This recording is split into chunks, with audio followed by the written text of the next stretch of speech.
নমস্কার, আমি প্রসূন আচার্য।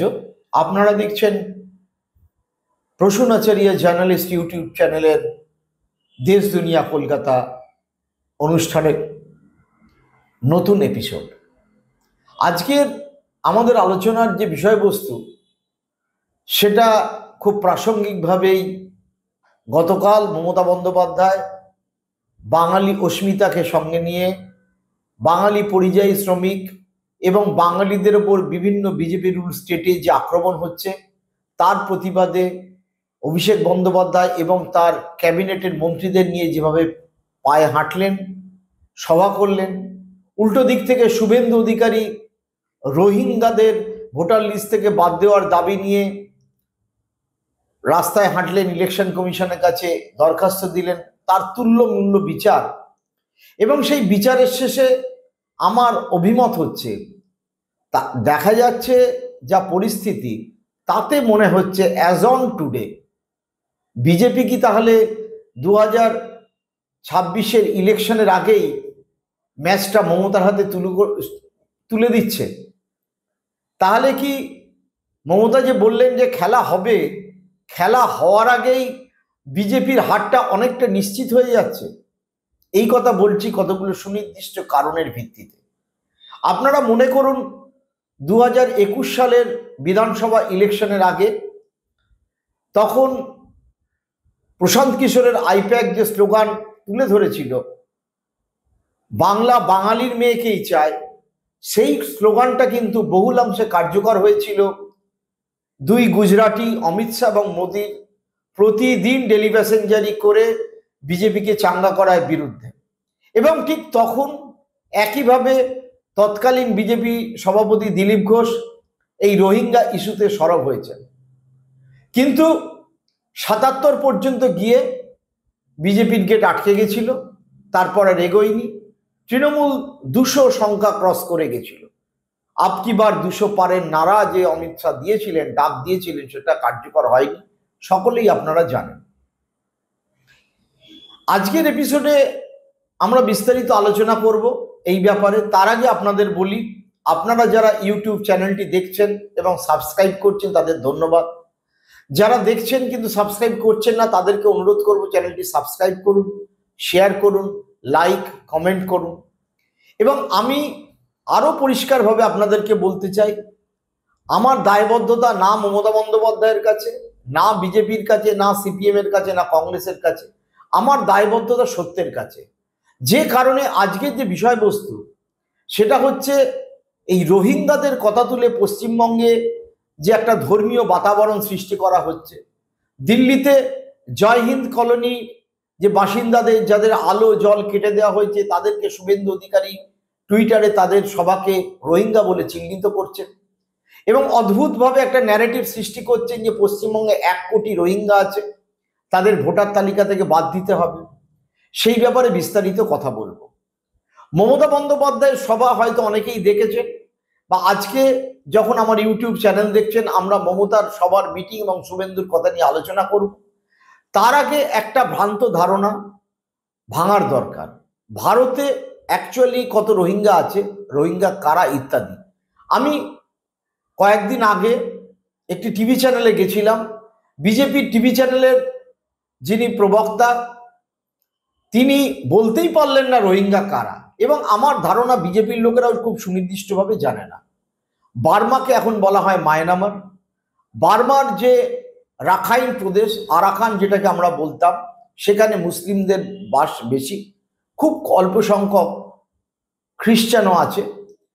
বার্মার বা মায়ানমারের যে বৌদ্ধিস্ট মিলিটারি জুন্টা শাসক, তাদেরকে দেশ ছাড়া করার জন্য অনেক দিন ধরেই তাদের উপর আক্রমণ করেছে এবং শেষ পর্যন্ত একেবারে নির্বিচারে হত্যালীলা চালিয়ে বহু মানুষকে মেরে দেশ ছাড়া করেছে। সেই সংখ্যাটা হচ্ছে 28 লাখের কাছাকাছি অ্যাপ্রক্সিমেটলি, অ্যাকর্ডিং টু ইউএন হিসেব, ইউনাইটেড নেশনের হিসেব মতো।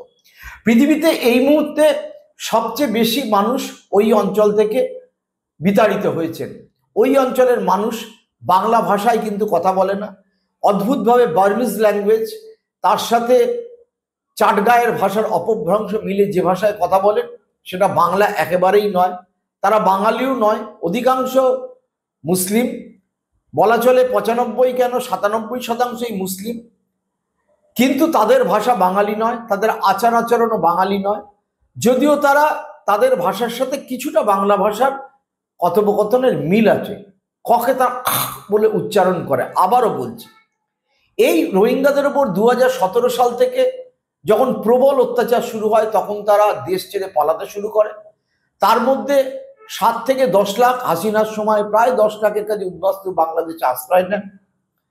তারা মালয়েশিয়ায় যায়, অন্যান্য দেশে যায়, ফিলিপিন্সে যায়, বিভিন্ন দেশে ছড়িয়ে পড়ে পৃথিবীর, কিছু মিডল ইস্টেও যায়।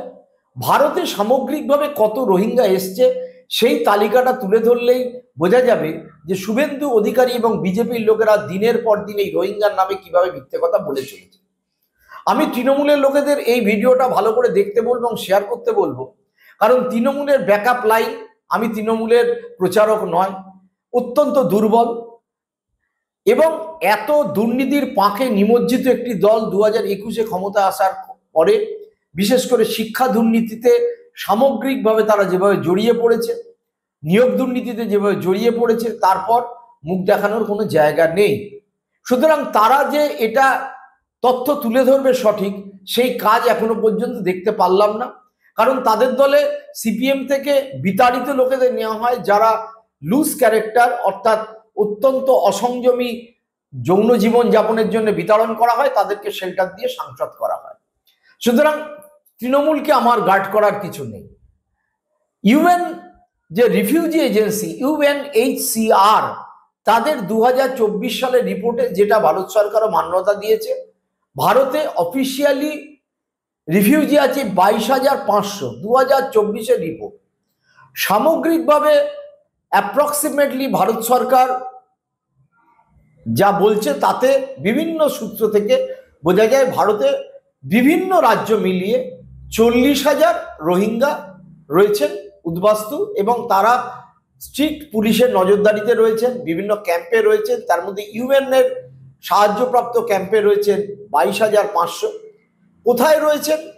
তারা রয়েছেন জম্মুতে, তারা রয়েছেন হায়দ্রাবাদে, দিল্লিতে, হরিয়ানার নুতে এবং পশ্চিমবঙ্গেরও দক্ষিণ 24 পরগনার হারদা গ্রাম, বারুইপুর এলাকার একটা ছোট ক্যাম্পে কিছু মানুষ আছেন। এবং এটা 2017 সালে তারা ক্যাম্পটা করেছিলেন, অনেকবার চলে গেছেন। ওই ক্যাম্পের যারা জমির আশ্রয় দিয়েছিলেন, হোসেন গাজী, দেশ বাঁচাও সামাজিক যে কমিটি মানুষ, তারা বলেছিলেন সেখানে শখানেক পরিবারের জন্য আরো সুনির্দিষ্টভাবে 2017-18 সালে 102 জন, তার মধ্যে 29 জন ছিল বাংলাদেশি, দে আর নট দ্য রোহিঙ্গা, তারা এসে ওই ক্যাম্পে ছিল। ক্যাম্পে মানুষের সংখ্যা কমেছে। 2025 সালে 3 জন রোহিঙ্গা ধরা পড়েছে উত্তর 24 পরগনার থেকে 22 জন, দক্ষিণ 24 পরগনা থেকে 3 জন। 2018 সালে 70টি পরিবার চিহ্নিত হয়েছিল দক্ষিণ 24 পরগনায়। সামগ্রিকভাবে পশ্চিমবঙ্গে অ্যাপ্রক্সিমেটলি হিসেব হচ্ছে 105 রোহিঙ্গা আছে। পশ্চিমবঙ্গের জনসংখ্যা যদি 11 কোটি ধরা যায়, পশ্চিমবঙ্গের ভোটার তালিকায় যদি 7 কোটি 8 কোটি, মানে 7.5 কোটি 7 কোটি মানুষের নাম থাকে, তাহলে রোহিঙ্গার সংখ্যা 500-র বেশি, 700-র বেশি হবে না, কোনোভাবেই হবে না। ভারত সরকারের স্বরাষ্ট্র মন্ত্রক যেটা তারা পেশ করেছেন, সেন্ট্রাল গভর্নমেন্টের যে হিসেব তারা পার্লামেন্টেও দিয়েছেন, তাতেও কিন্তু এই রোহিঙ্গা যাদের ইল্লিগাল ফরেন অ্যাক্ট 1946 ইংরেজ আমলে, সেই আইন মোতাবেক যারা ইল্লিগাল, এদেরকে ধরে পুলিশ এদেরকে জেলে দিতে পারে। যেরকম উত্তর 24 পরগনা থেকে সম্প্রতি যে 22 জন ধরা পড়েছিল, তাদের বেশিরভাগই স্থান হয়েছে দমদম সেন্ট্রাল জেলে। ঘটনা হচ্ছে এই রোহিঙ্গারা এখানে বসবাস করছে পুলিশের নজরদারিতে। তাদেরকে কিভাবে মায়ানমারে ফেরত পাঠানো হবে বা হবে না, সেটা ভারতের পররাষ্ট্র দপ্তর দেখছে, সেটা ভারতের স্বরাষ্ট্র দপ্তর দেখছে। সম্প্রতি দিল্লির কিছু রোহিঙ্গাকে 40 জনের মতো তুলে নিয়ে যাওয়া হয় নাকি চোখ বেঁধে আন্দামান নিকোবরে। আন্দামান নিকোবর থেকে তাদেরকে পাঠানো হয়, একেবারে ডিপোর্ট করা হয় বুকে লাইফ জ্যাকেট দিয়ে নাকি সমুদ্রে ফেলে দেয়, এই নিয়ে বিস্তারিত ইউএন রিপোর্ট চায়। তাহলে মূল বিষয় ফিরে আসি, পশ্চিমবঙ্গে রোহিঙ্গার সংখ্যা কত? 500 হবে। শুভেন্দু অধিকারী কি বলছেন? প্রতিটা বাড়ি বাড়ি গিয়ে রোহিঙ্গা খুঁজতে হবে।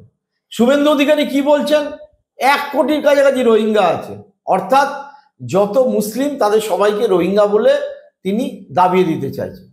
উল্টো দিক থেকে মাথায় রাখতে হবে তাদের নতুন সভাপতি শ্রমিক, তিনি কি বলছেন? তিনি বলছেন, একদিন আগেই বলেছেন যে আমরা হিন্দু মুসলিম রাজনীতি না করে উন্নয়নের নিরিখে রাজনীতি করতে চাই, দুর্নীতির বিরুদ্ধে রাজনীতি করতে চাই। অর্থাৎ বিজেপির অভ্যন্তরেই এই ব্যাপারে একটা মতপার্থক্য রয়েছে। মমতা বন্দ্যোপাধ্যায়ের হাতে যেন ঠিক সেই অবস্থাতে এই বাঙালির বিষয়টাকে তুলে দেওয়া হলো, যে নিয়ে এখনো পর্যন্ত বিজেপি রাটি কাটেনি। আমরা জানি, এর আগে আমাদের অন্যান্য ভিডিওতে আলোচনা করেছি, অন্যান্য এপিসোডে আলোচনা করেছি কিভাবে আসাম, কিভাবে উড়িষ্যা, কিভাবে ছত্তিশগড়, কিভাবে দিল্লি, কিভাবে মহারাষ্ট্র, কিভাবে গুজরাট, কিভাবে হরিয়ানা, প্রতিটা বিজেপি রুল স্টেটে বাঙালি পরিযায়ী শ্রমিকদের ওপরে, অর্থাৎ পরিযায়ী শ্রমিক কাদের বলা হয়? আইটি ইন্ডাস্ট্রিতে যারা কাজ করে তারাও পরিযায়ী শ্রমিক, স্কিল্ড অ্যান্ড আনস্কিল্ড। এই আনস্কিল্ড বা স্কিল্ড যেভাবেই বলা হোক না কেন, অথবা বলা যায় যে হোয়াইট কালার যারা কাজ করে, মেধা শক্তিতে যারা কাজ করে এবং কায়িক শক্তিতে যারা কাজ করে, এই দুটো যদি পার্থক্য করা যায়, তাহলে তাদের উপরে যে অত্যাচার করা হচ্ছে বিভিন্নভাবে এবং কিছুতেই বন্ধ হচ্ছে না। একই সাথে বিহারে যেভাবে এসআইআর করা হচ্ছে, ভোটার তালিকা সংশোধনের নামে বাদ দেওয়া হচ্ছে, সেটাকেও যুক্ত করতে হবে।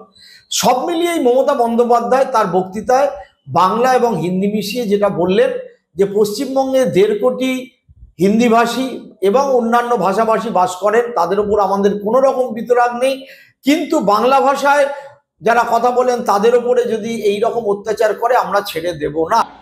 ভারত সরকার একটা নোটিফিকেশন করেছে, জেনে রাখুন। সেই নোটিফিকেশনটা আমরা চ্যালেঞ্জ করব। লুকিয়ে লুকিয়ে করেছে, করে নিজেদের রাজ্যগুলোতে যেখানে বিজেপি আছে সেখানে পাঠিয়েছে। তাতে পরিষ্কার বলা হয়েছে, যাকেই সন্দেহ হবে বাংলা ভাষায় কথা বলে অ্যারেস্ট করবে, ডিটেনশন ক্যাম্পে, মানে হোল্ডিং এরিয়া, ডিটেনশন ক্যাম্প যাকে বলা হয়, সেখানে রেখে দেবে। এবং কেউ আত্মীয়র বাড়িতে বেড়াতে গেল, শুনুন আমি একটা কথা বলি, অন্য ভাষাভাষীদেরও আমি সম্মান করি।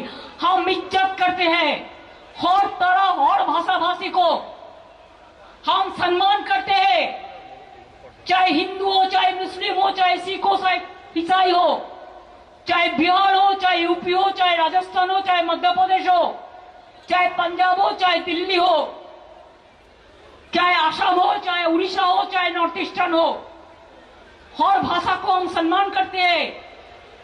हर इंसान जो इंडिया का नागरिक है हम उसको सम्मान करते हैं, लेकिन इसको मतलब नहीं होता है कि बंगाली का ऊपर आप अत्याचार करें, ये हम नहीं छोड़ेंगे। हम जो हमारा इधर में नॉन बंगाली है उसका ऊपर अत्याचार करने जैसा हम नहीं देंगे, वैसा बंगाली का ऊपर भी अत्याचार हम नहीं करने देंगे। आप लोग क्या सोचा है दिल्ली वालों,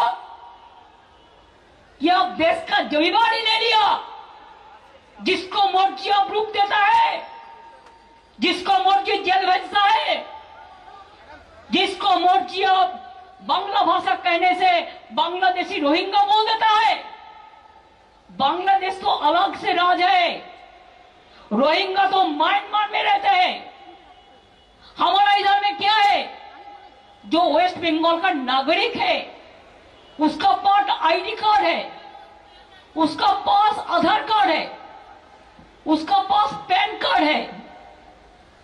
वो अगर बाहर में काम करते हैं वो ऐसे ऐसे नहीं गया है, उसका स्किल है, स्किल আছে তাই তাদের ডেকে নিয়ে যাওয়া হয়েছে। কেউ সোনার কাজ করে, কেউ কনস্ট্রাকশনের কাজ করে, কেউ ব্রিজ তৈরি করে।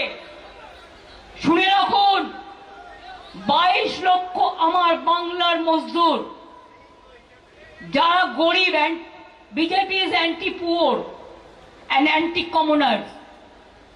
যে গরিব লোকগুলো কাজ করার জন্য এখান থেকে যায়, তাদের অনেক কষ্ট করতে হয়। বাংলায় থাকলে তারা অনেক ভালো থাকতে পারে। তাদের দিয়ে কাজ করাবে, আর বাংলা ভাষায় কথা বললেই তাকে জেলে নিয়ে চলে যাবে, ডিটেনশন ক্যাম্পে নিয়ে যাবে, হোল্ডিং এরিয়ায় নিয়ে যাবে। কেন? কোন অধিকারে? অর্থাৎ বিজেপি যে দুর্নীতি নিয়ে এতদিন ধরে রাজনীতি করছিল, 2024-এর আগেও দেখেছি শুভেন্দু নিয়মিতভাবে একই কথা বলেছেন, বিজেপির তৎকালীন সভাপতি একই কথা বলেছেন সুকান্ত মজুমদার। মূল ইস্যু ছিল দুর্নীতি এবং তার সাথে হিন্দু জাগরণ। সেই দুর্নীতির এবং হিন্দু জাগরণের যে ইস্যু, সেটাকে কমব্যাট করতে গিয়ে মমতা বাঙালিত্বটাকে তুলে ধরলেন। এবং শুধু তাই নয়, কে কি খাবে, কে কি পড়বে, এটার উপরে যে বিজেপি আক্রমণ আনছে। কারণ আমরা জানি যে মাছে ভাতে বাঙালি, আর গুজরাটে আপনি মাছ খেতে পারবেন না, যেখানে বিজেপি এবং আরএসএস এর চাষ হয়। যে জমিতে বীজ ফুললে যে মানে তারা বিজেপির কর্মী জন্মলাভ করে, প্রায় সেরকম অবস্থা।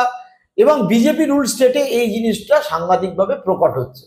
সেই ক্ষেত্রে মমতা বন্দ্যোপাধ্যায় যেভাবে খেলাটা তার দিকে ঘুরিয়ে দিলেন, এবং এখন কিন্তু মূল ইস্যু হয়ে দাঁড়ালো যে বাঙালি অস্মিতায় ভর করে, বাঙালির গৌরবকে ভর করে। এবং মমতা তার বক্তৃতা যদি আপনারা খুব শুনে থাকেন, যারা শোনেননি তাদের জন্য বলছি, তার বক্তব্য অত্যন্ত স্পষ্ট যে আন্দামান সেলুলার জেলে গেলে দেখা যাবে কতজন বাঙালি ছিল, তার মধ্যে 70% বাঙালি। কতজন ফাঁসিতে গেছে, তার 70% বাঙালি, তারপরেই পাঞ্জাবি। ভারতের জাতীয় সঙ্গীতকার বাঙালি। ভারতের অন্যান্য রাজ্যে যে সোনার কারবার থেকে শুরু করে গৃহ নির্মাণ বা অন্যান্য কাজ, তারা যারা যায় তারা বাঙালি। অর্থাৎ তাদের কি কোনো অবদান নেই?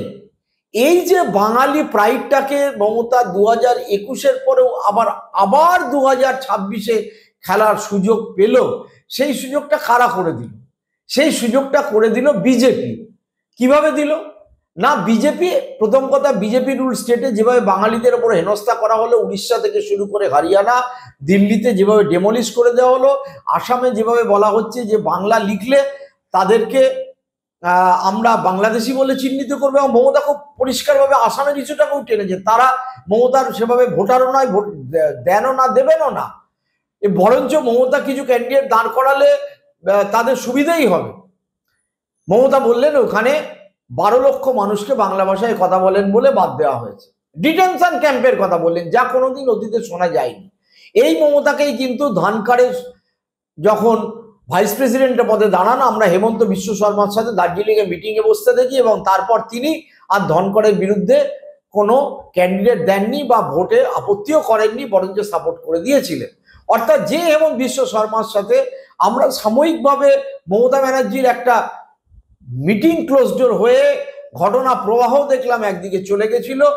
বেশি দিনকার আগেকার কথা না, বছর খানেক আগেকার কথা। সেই হেমন্ত বিশ্ব শর্মার দিকে মমতা সরাসরি বন্দুক তাক করে দিলেন। শুধু তাই নয়, তিনি অদ্ভুতভাবে পুরো বক্তৃতার মধ্যে নরেন্দ্র মোদী, অমিত শাহ একবারও নাম করলেন না, কিন্তু বাঙালি প্রাইডকে জাগানোর চেষ্টা করলেন।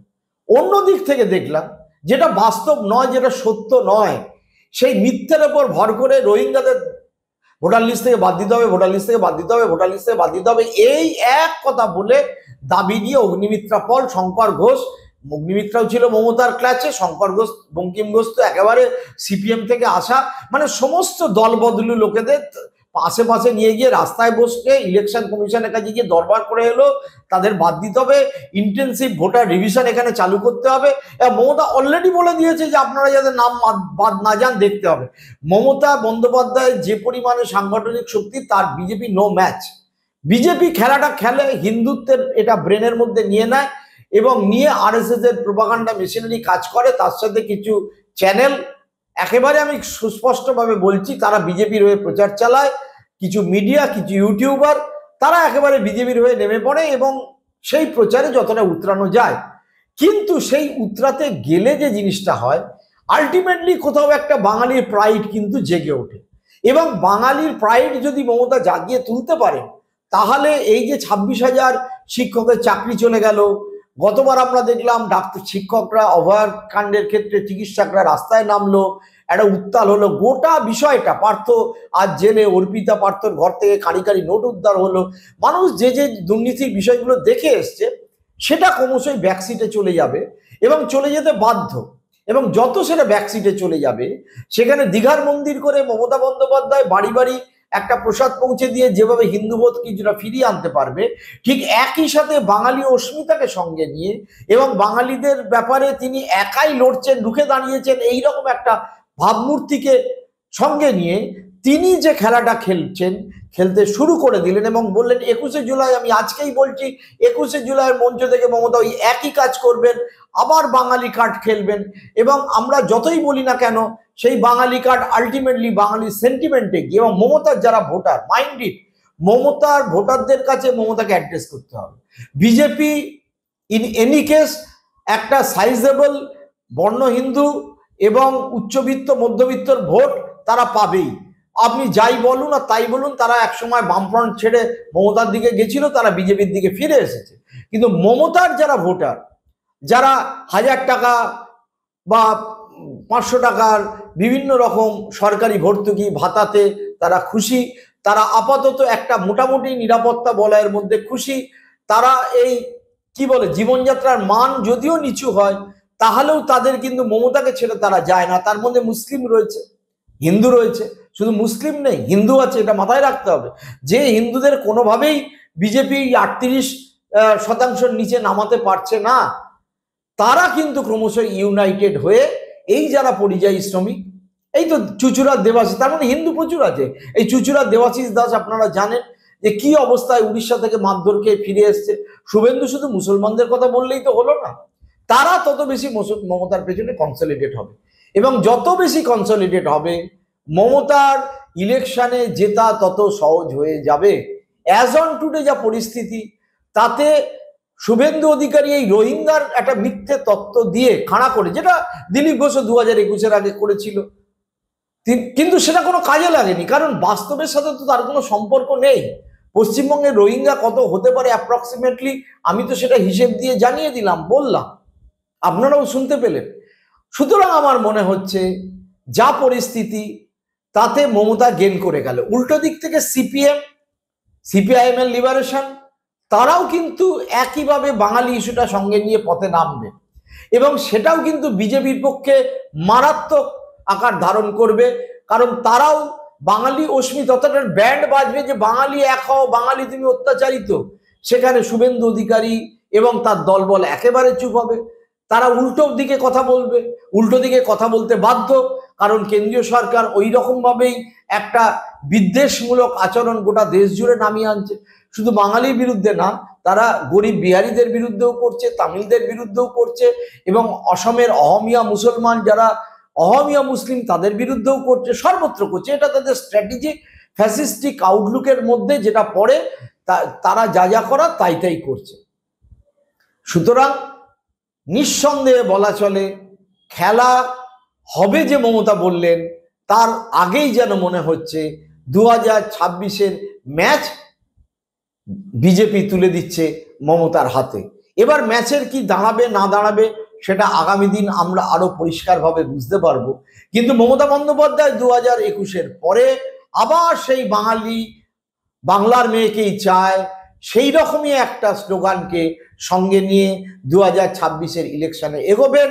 উল্টো দিক থেকে গুজরাটি এবং অবাঙালি ন্যারেটিভকে সঙ্গে নিয়ে, মিথ্যে তত্ত্বকে সঙ্গে নিয়ে, শুভেন্দু অধিকারী তার দলবলকে সঙ্গে নিয়ে, যারা তার দল বদল করে এসছে তাদেরকে সঙ্গে নিয়ে যেভাবে নামবেন, সেটা কমবাট হওয়া নেক্সট টু ইম্পসিবল। রাজ্যের 120টার মতো আসন মুসলমান ভোটের দ্বারা নির্ধারিত হয়, তার অধিকাংশ যদি মমতা বন্দ্যোপাধ্যায় পান এবং কিছু কংগ্রেস সিপিএম তুলে নেয় ঘরে, তাহলে বিজেপির পক্ষে 100 টপকানো মুশকিল হয়ে তো দাঁড়াবেই। তারা কোথায় নামবে, কি করবে, তারা নিজেরাও এখনো পর্যন্ত জানে না। সেই কারণেই আমার মনে হচ্ছে যে খেলা শুরু হওয়ার আগেই ম্যাচটা মমতার হাতে বিজেপি তুলে দিচ্ছে। সকলে ভালো থাকবেন, সুস্থ থাকবেন।